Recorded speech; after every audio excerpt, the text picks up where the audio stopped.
Hey guys out there, it's Amenophus, and I just wanted to take a second out of my day to say thank you for watching the video. If you'd like to see more video or content like this, check out my YouTube channel at AmenophusJ. Also, you can subscribe to see more videos in the future. Once again, thank you, and remember to never stop on yourself. Never stop! Hello everyone out there, it's Amenophus and I have returned with another video. Today we're going to be looking at a compilation by the YouTube channel They Will Kill You. Today we're going to be looking at when fog attacks.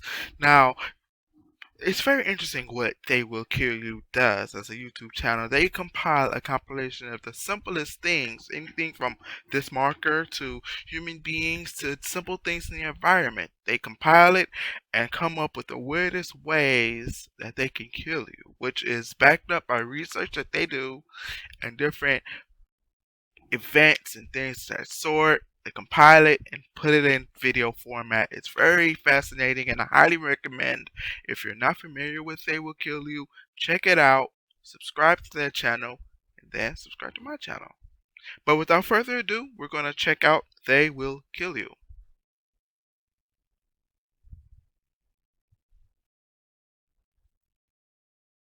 Crashes into restaurant. In 2015, a boat crashed into a Florida restaurant due to conditions of heavy fog. 7 people were aboard the 39-foot-long vessel called the Seavey as it hurtled towards the beachside Sunset Grill in Little Harbor. The boaters would later tell the authorities that they'd gotten lost in the fog and didn't know they were about to hit land. The Seavey, which was equipped with 300 horsepower outboard engines, struck the restaurant at 40 to 50 miles per hour, causing the partial collapse of its roof. The boat missed the Sunset Grill staff and patrons. That's fortunate. They missed the boat. Actually couldn't see in the fog, and so it crashed into a random restaurant that was just off the coast. And fortunately, the boat did not kill anyone, allegedly. And but it's crazy. You would never think that a boat would crash into a building, but it happens. These things do happen. Few of the people aboard were injured, although not to a life-threatening degree. Due to the instability of its roof, the beachside restaurant had to be evacuated, but would open again in a few days. Number 7. Smolensk air disaster. On April the 10th of 2010, 96 people were killed, including President of Poland, Lech Kaczynski, the country's chiefs of staff, and the head of the National Bank, when a Tupolev Tu-154 aircraft crashed near the Russian city of Smolensk. Now that's another very common thing, like airplane crashes. I expect that there's going to be a lot of different airplane crashes because fog really does mess with, air travel and the way things are going. Just like any automobile accident, it's very hard.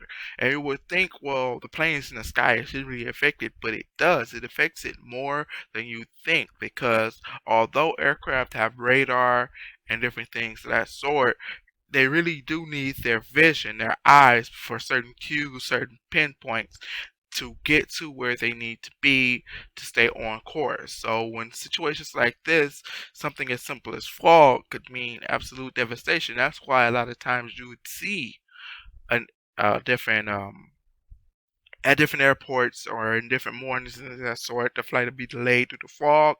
This could be the end result if they were decide to just go ahead and fly in fog.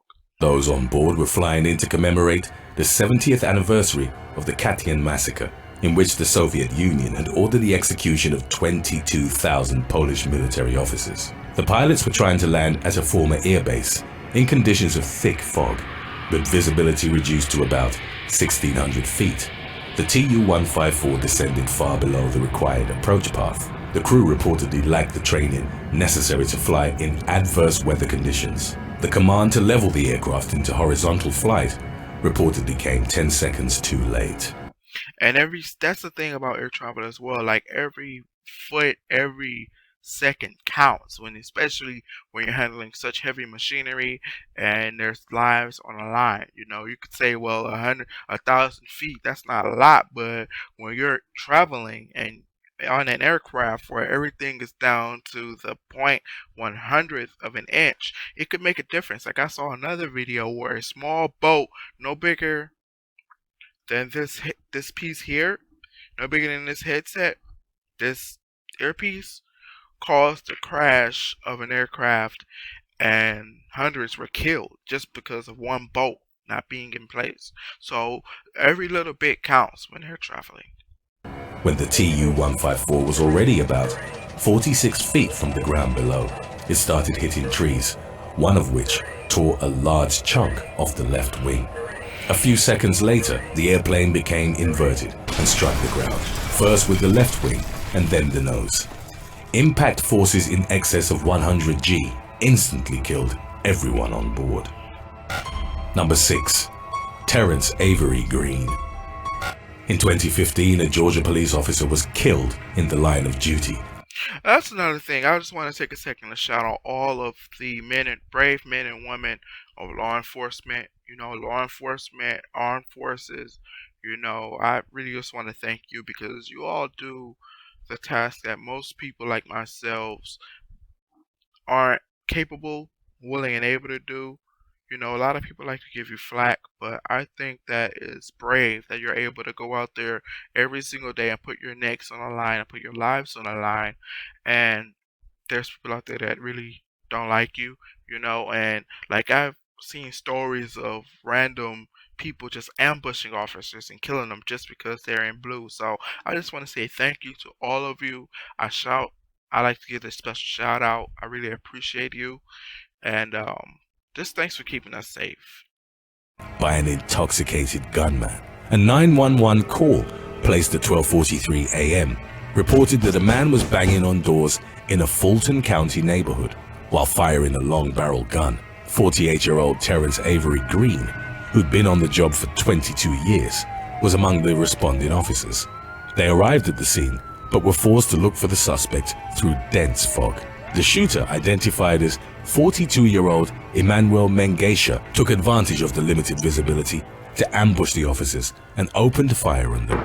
Green was fatally shot in the back of the head. Another officer was shot in the belt area, but the bullet only struck his radio and he wasn't hurt. Mengesha was hit as the officers returned fire. He was still conscious as he was transported to the hospital and later faced the death penalty for his crimes. How do you all feel about the death penalty? Is it necessary? Is it overkill? No pun intended. Let me know in the comment section. How do you feel about the death penalty? 5. Tank crash in Tyrol. In October of 2016, 2 German soldiers were injured after the tank they were in crashed more than 160 feet down the side of an embankment in the Austrian Alps. The men were on an exercise in Tyrol at the time. The tank's 24-year-old driver lost his way in the fog and then accidentally drove the military vehicle off-road. As it went down the hill, the tank rolled over several times. The men could only be freed after a recovery crane was brought to the crash site and successfully readjusted the tank's position. The driver has sustained light injuries, but his 31-year-old brother-in-arms had to be airlifted to a hospital in Munich.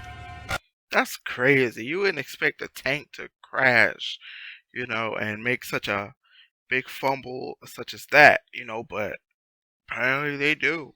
Apparently tanks can crash and people can get hurt in tanks. As you'd expect, a tank is massive, heavy, it should be well insulated, right? It's not always the case. Number 4. Empire State Building B25 Crash. On July the 28th of 1945, a little over a month before the end of World War II, an American Mitchell B-25 bomber accidentally crashed into the Empire State Building. Lieutenant Colonel William F. Smith Jr. was piloting the aircraft on a routine transport mission. He asked for clearance to land at Newark Metropolitan Airport in New Jersey, at which point he was told of zero visibility conditions. Smith proceeded with the flight plan, but became disoriented in the fog while above New York City. Instead of turning left after passing the Chrysler Building, Smith veered right. The B-25 flew into the north side of the Empire State Building, between the 78th and 80th floors. It caused an 18 by 20 foot hole, which is roughly double the size of the average parking space. And that's the thing. That's what I was saying earlier. You would think, oh, he just made a wrong turn. He could have been able to correct himself and go the opposite way. But this isn't car driving. This is aircraft. Every little bit counts. And if you make a wrong turn, that could cost you severely. Unfortunately, this gentleman here had to learn the difficult way. But at the same time, this is another reason to back up what I was saying about fog and the fact that aircraft cannot fly or should not fly in fog because you cannot see your direction, you can't see cues. So of course you're gonna have to stay if you want to live. Now you can fly in the fog, but don't get mad at, you know, everybody else when you hit something because you decided to fly in fog and you couldn't see your landmarks. One of the B-25's engines flew through the building and exited out of the opposite side. It dropped on the roof of a building 900 feet below and destroyed a penthouse art studio. The other engine and part of the landing gear fell down an elevator shaft inside the Empire State Building. The aircraft's 3 crewmen and 11 civilians were killed. The ensuing fire was quelled within 40 minutes and became one of the only blazes to be controlled by firefighters at such a significant height. The accident was also notable for the incredible survival story of elevator operator Betty Lou Oliver. She was working on the 80th floor when the initial impact threw her from the car. Firefighters rescued Oliver, who'd suffered bad burns, and placed her in another elevator, unaware that the supporting cables had been weakened to the breaking point. The car plummeted 75 stories towards the basement, taking Oliver with it.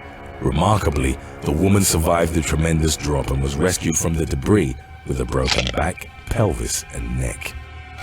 Number 3. Crash in France. In December of 2016, an estimated 50 vehicles. Before we get into this, I just want to say that that's got to be so scary to be falling down 80 floors or 75 floors and you don't know when it's going to stop until it stops. And I don't know, like, I would imagine I would probably have a heart attack or pass out, you know. It's just crazy. Vehicles were involved in a crash on a roadway in France. The accident occurred on the A87 between La Roche-sur-Yon and Ceballes-d'Elon in the western part of the country. The crash was caused by motorists going too fast in conditions of extreme fog and ultimately involved several dozen cars, vans, and trucks. 5 people were killed and 6 were severely injured, while up to 40 others were taken to the hospital with bruises, cuts, and whiplash. Roughly 30 vehicles sustained varying degrees of damage. In the immediate aftermath, first responders had to close the roadway in both directions to clear the debris and tend to the victims. That is a testament as to why you have cars that have fog lights. Use the fog lights and slow the heck down. There's no need to be going 85, 95 miles an hour at 7 in the morning. I understand you may be a little late for work, but the thing is, you just gotta be safe out there because, you know, I know you got a souped up charger or whatever, but it's fog out. It's early in the morning, so a lot of people on the road are still kind of halfway asleep. You know, they just awake by their coffee or their sandwich or whatever they may be eating or whatever. It's just not good to be speeding in the morning with fog. So slow it down. Use your fog lights, yeah, whatever. Just be careful out there. Don't be going crazy when it's fog because this situation happens all too often because of something that's as simple as slowing the heck down.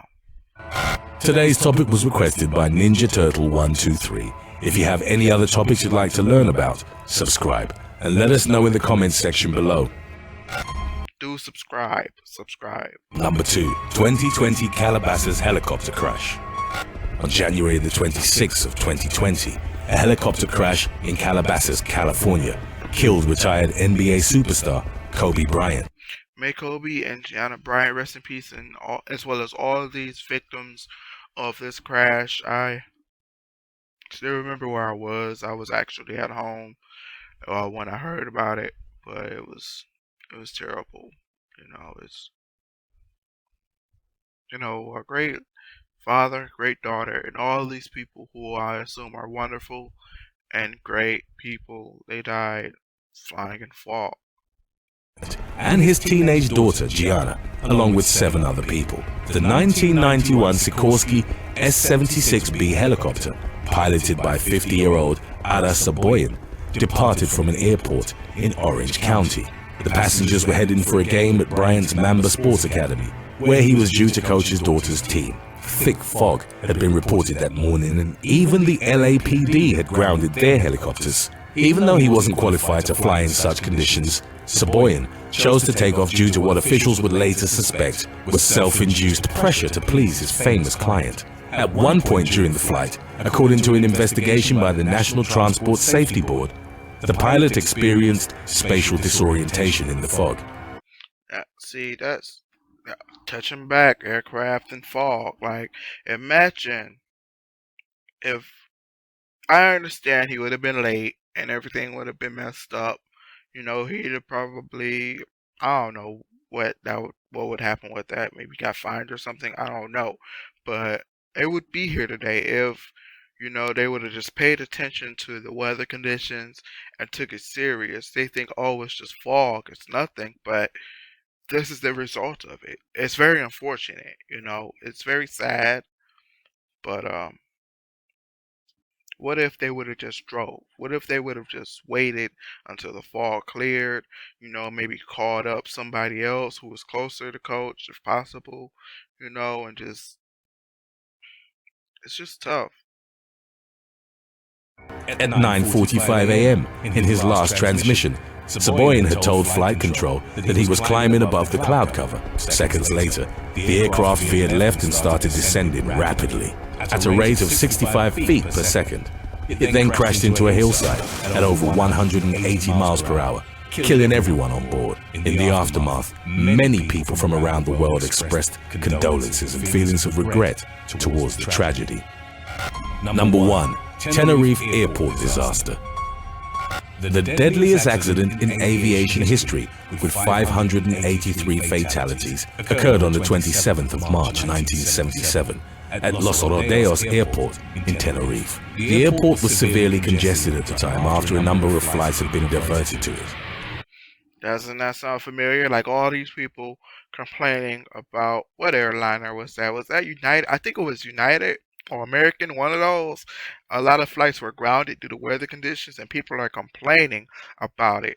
But this is an example of what would happen if they would have flown regardless of the weather conditions. They would have disregarded the weather conditions and flown anyway, like the customers probably wanted. They were mad at the airport about how they had to stay at the airport due to weather, but weather is a real thing. It's a real serious threat to air travel, and we can't change weather, unfortunately. So I don't understand why people are so upset about weather, or upset and blame the airline and the pilots and flight attendants and ground crew for weather issues where they can't control weather. Like, because this is an example. The Delta Flight 191 and so many others are examples of what happens when you fly under terrible weather conditions instead of just waiting until the weather subsides.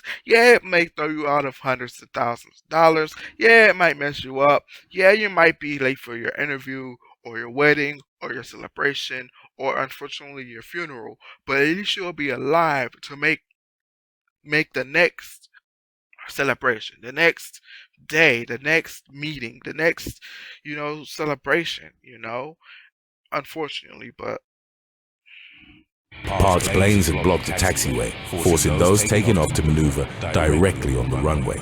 Visibility had been greatly reduced by patches of thick fog that covered the airfield. Due to the airport's altitude of 2,077 feet above sea level, visibility varied wildly and sudden fog was a known occurrence. The captain of KLM Flight 4805 mistakenly believed that he'd been cleared to take off and initiated the procedure. At the same time, Pan Am Flight 1736 was still on the runway, shrouded in fog. The KLM had left the ground at about 160 miles per hour when the captain of the Pan Am suddenly spotted its landing lights through the fog. Knowing collision was imminent, the pilots of the first Boeing 747 desperately tried to clear the second by rotating and pulling up. The nose had made it past it, but the KLM's lower fuselage, left side engines, and main landing gear ripped through the center of the Pan Am. The KLM crashed into the ground, about 500 feet past the collision. The impact and resulting explosion killed all 248 passengers and crew aboard the KLM, as well as 335 passengers on the Pan Am. 61 people on the second Boeing, the majority of whom had been seated at the front of the plane, survived. Thanks for watching. Would you rather cross an unsteady rope bridge in extreme fog or walk barefooted over broken glass for 30 feet? Let us know in the comments section below. See, that's it. You know, they noticed it, but it was too late. But that's basically about it for this video. I really appreciate you watching this with me. Go ahead and check out They Will Kill You. It's a fascinating channel. Go ahead and hit the like, share, and subscribe so I can come back with more content. Now, I still am I consider myself an up-and-coming, not even an up-and-coming YouTuber, more of a beginner, you know, because I've begun taking it serious late last year, early this year. But I really do appreciate all of your ideas, your comments, your thoughts. Let me know in the comments section. And until we meet again, remember you are awesome and to never give up on you.